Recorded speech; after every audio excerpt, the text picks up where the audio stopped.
Muy buenos a todos, bienvenidos a Historia Secreta.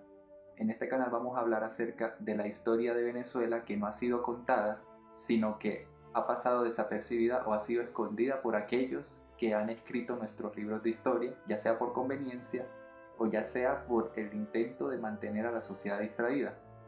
Mi nombre es Jorge Acevedo y el día de hoy vamos a empezar con una serie de 3 pequeños mitos acerca de nuestros próceres Simón Bolívar y José Antonio Páez.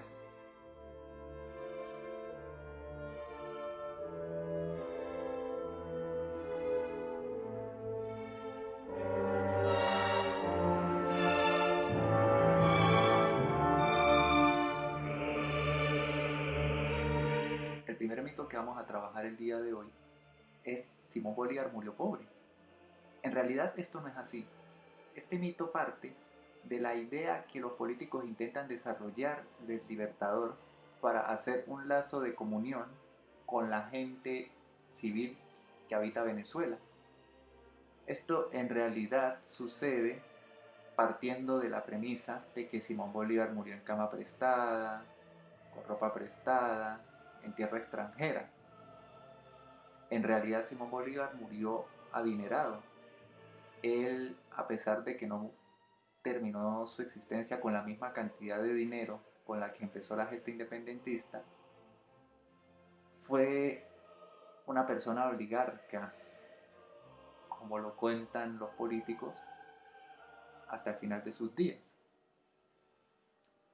Pero ¿por qué dicen que murió en cama prestada? ¿Por qué murió con ropa prestada y en tierra extranjera? Partiendo del primer punto, estaba de visita en Santa Marta en el momento en el que su enfermedad se agravó. Como estaba de visita, naturalmente llevaba un equipaje en el cual consistía en algunos instrumentos personales, más que todo con decoraciones de los distintos congresos, de las distintas repúblicas a las cuales liberó. Aparte de esto, lleva también algunos utensilios, cubiertos, vestimentas, cualquier arancel, cualquier material que una persona normal usaría cuando va de visita o está en el transcurso de un viaje. Pero sucede que en ese momento la aduana de Santa Marta confisca sus bienes para una revisión, pero esta por algún motivo llegó a demorarse más de lo usual, lo cual obligó a Simón Bolívar a adelantarse hasta la quinta de San Pedro y Alejandrino, donde transcurrirían sus últimos momentos. Al final, él fallecería y obviamente al tener su equipaje retenido, tuvo que recurrir a la necesidad de pedirle a sus amistades una vestimenta y una cama donde pudiera transcurrir su enfermedad. El contenido de esa maleta estaba estimado en más de unas 120 medallas de oro, con incrustaciones de distintas gemas, en cubiertos de oro, de plata, en telas, en materiales lujosos, sedas y demás enseres. Hablamos de aproximadamente unas 17 mudas de ropa por si acaso, lo cual es suficiente como para que no tuviera la necesidad de pedir prestado. Aparte de esto, todavía él era dueño de las minas de Aroa, las cuales él administraba junto con su familia y las cuales fueron vendidas un poco después de su muerte. Esto lleva a, a un negocio en el cual la familia Bolívar Palacios obtuvo aproximadamente 38.000 libras esterlinas por la secesión de esas minas a una empresa. Para esa época 38.000 libras era una fortuna y es más, adaptada a la inflación de 200 años, se obtiene un total de unos 4 millones de dólares, lo cual es superior a la fortuna que muchos tenemos, lo cual desmiente el hecho de que murió pobre. Y aquello de que murió en tierra extranjera también es una mentira, ya que la Quinta San Pedro y Alejandrino se encontraba en la localidad de Santa Marta, en Colombia, que para aquel entonces era Gran Colombia. El segundo mito que vamos a trabajar el día de hoy consiste en algo que ha sido más que todo expresado durante las últimas 2 décadas y consiste en que José Antonio Páez traicionó a Simón Bolívar. Esto tampoco es así. Porque si bien es cierto que José Antonio Páez, por medio de su práctica de la cosiata, por su movimiento separatista, llevó a una rápida culminación del sueño de Simón Bolívar de una república unida, es verdad también que había circunstancias por las cuales él tenía un motivo para realizar todo esto. En aquel entonces, Gran Colombia ya había peleado toda la guerra de independencia. Es decir, que ya había más o menos unos 10 años en los cuales todos los campos, todas las ciudades y prácticamente cualquier espacio habitado había sucumbido ante los estragos de la guerra. Y esto genera que obviamente la economía de la Gran Colombia colapse. Pero ¿qué pasaba?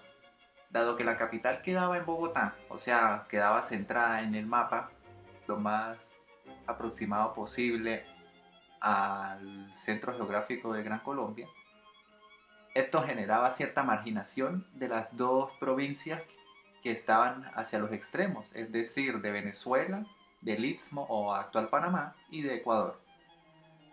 Para aquel entonces, hablamos del año 1826 en adelante, ya con la guerra de independencia consolidada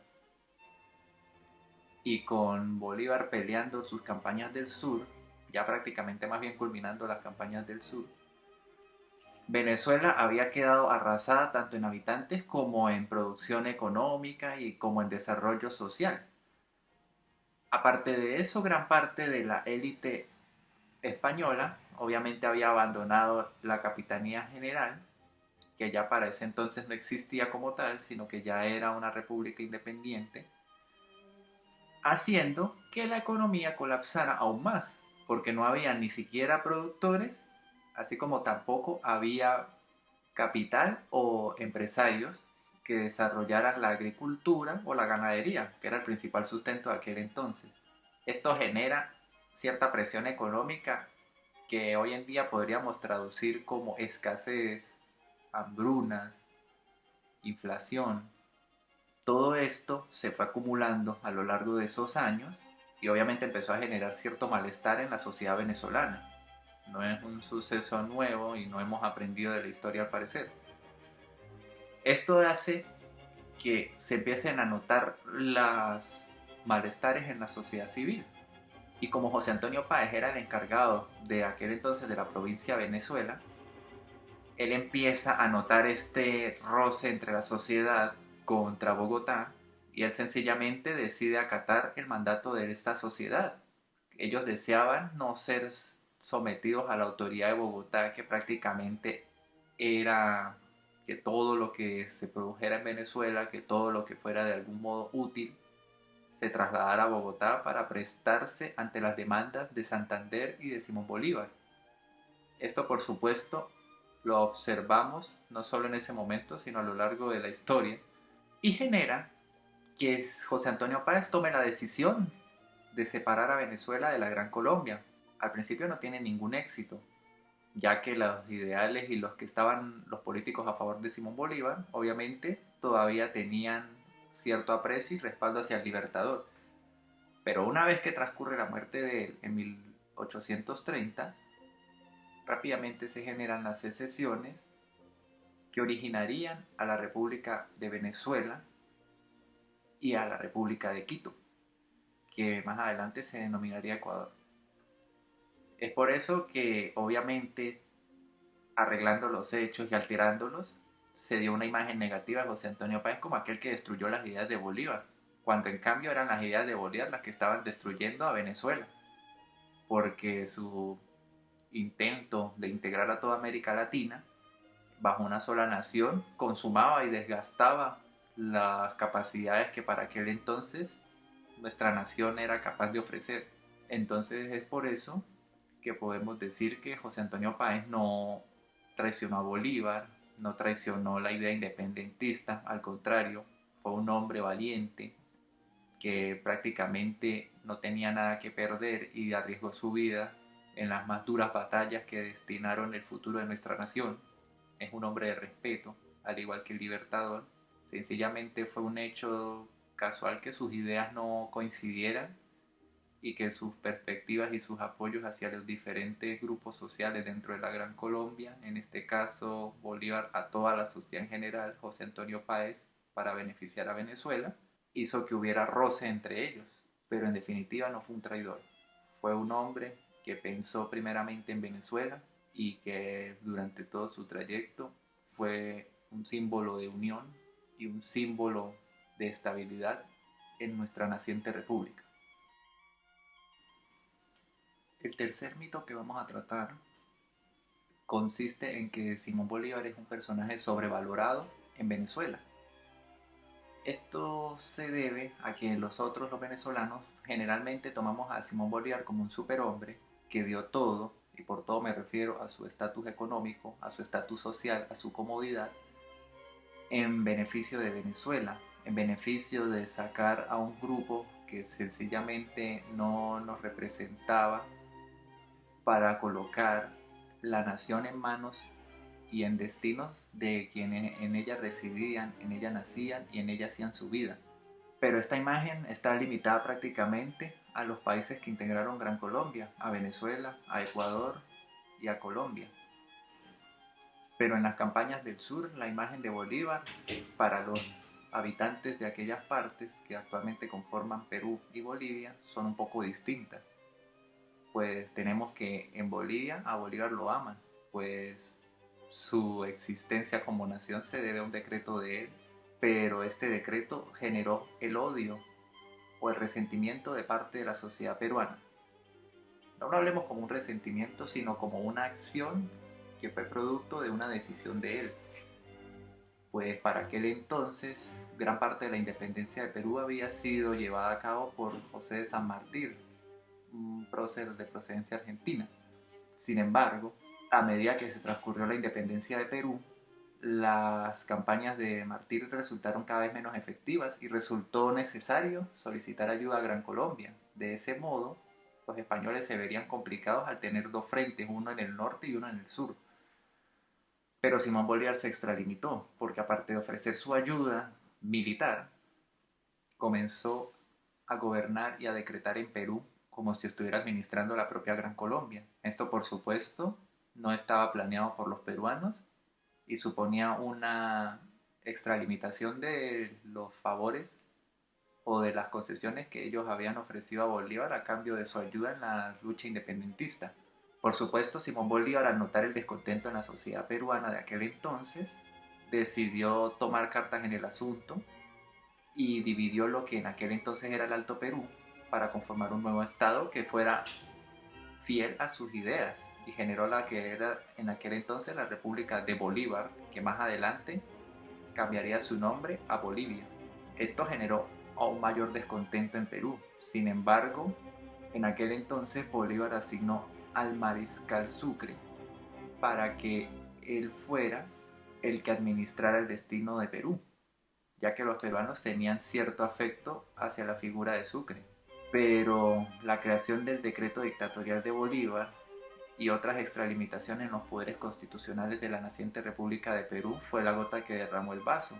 Prácticamente ellos notaron, los peruanos, que habían echado a los españoles, a la tiranía española, para sencillamente haber puesto la tiranía de Bolívar o de la Gran Colombia. Y esa no era la idea de ellos. Ellos anhelaban ser una nación independiente, una sociedad con sus propias decisiones y sus propios criterios.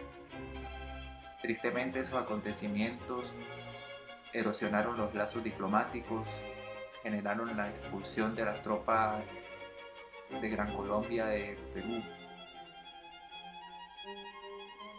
Sin embargo, es necesario que nosotros, los venezolanos, administremos la historia del Libertador y analicemos no solo sus grandes hazañas, sino también sus defectos. Como dicen, la historia, quien no la aprende, se condena a repetirla. Y es importante que nosotros, los venezolanos, aprendamos lo bueno del Libertador, lo bueno de todos los próceres en general, que analicemos sus historias y todos sus contextos, sus relaciones interpersonales entre próceres, para no llegar al absurdo de señalar falsas creencias, de generar falsos rumores, que lo único que hacen es desprestigiar los méritos que algunos tuvieron y engrandecer a quienes no tuvieron tantos méritos, valga la redundancia. Y pues de ese modo el venezolano sabrá en ese instante qué aspectos positivos tomar, qué aspectos negativos desechar, y nos permitirá construir una mejor sociedad con un mejor futuro, ya que podremos haber disipado las sombras de nuestro pasado y de ese modo poder avanzar como sociedad. Si les gustó este video, les recomiendo que lo compartan. No pediremos likes, no pediremos suscripciones, sencillamente que compartan este video en sus redes. La explicación, la descripción de este video contendrá más información, y por mi parte, para explicar brevemente de qué se consiste todo esto, en mis propios términos, en mis propias palabras, es el desarrollo de un proyecto, el proyecto Mauta, mediante el cual intentaremos dar clases tanto virtuales como en físico, pero no siguiendo los métodos tradicionales de educación y enseñanza, ni guiándonos por medio de lo que ya todo el mundo conoce y todo el mundo da por hecho, sino haciendo uso de la información para motivar aún más a los jóvenes, cambiar nuestra didáctica de aprendizaje para que las nuevas generaciones y la juventud de hoy en día sea capaz de enamorarse de las ciencias, no solo de verlas como un conocimiento más, sino de adquirirle cierto aprecio, cierto cariño a muchas cosas que hoy por hoy simplemente son eludidas o no son aplicadas al sistema de enseñanza de Venezuela y de América Latina.